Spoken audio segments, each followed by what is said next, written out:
Matagal nang idinadaing ng residenteng si Nanay Nelly ng Barangay Orosite, Legazpi City ang mga basurang nakabara sa Tibu River na nasa harap lamang ng kanilang bahay. Bukod daw kasi sa pagbabaha, nagdudulot na rin ng mabahong amoy ang mga tambak ditong basura.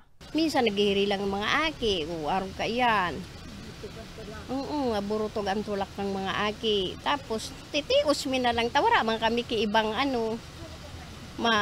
maistara, madudumanan.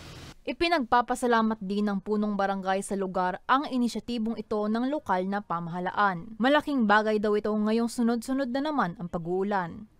Every month, ganyan po, ang bilis po talaga niyang tumaas at magtambak ng mga basura dahil naiipon talaga dito sa amin. So, kanina nga, tinawagan ako ni Engineer Ivo, sabi niya, magkukonduct daw siya ng clearing operation. Sabi ko, tamang-tama, okay, nakaredy yung mga barangay eco aids namin, kaya tulong-tulong ngayon yung task force. Nga, papasalamat kami kay Engineer Ivo, City Engineering, kasama yung mga empleyado niya sa City Engineering. And syempre, napakalaking din ng barangay na tumulong din po yung mga barangay eco aids natin.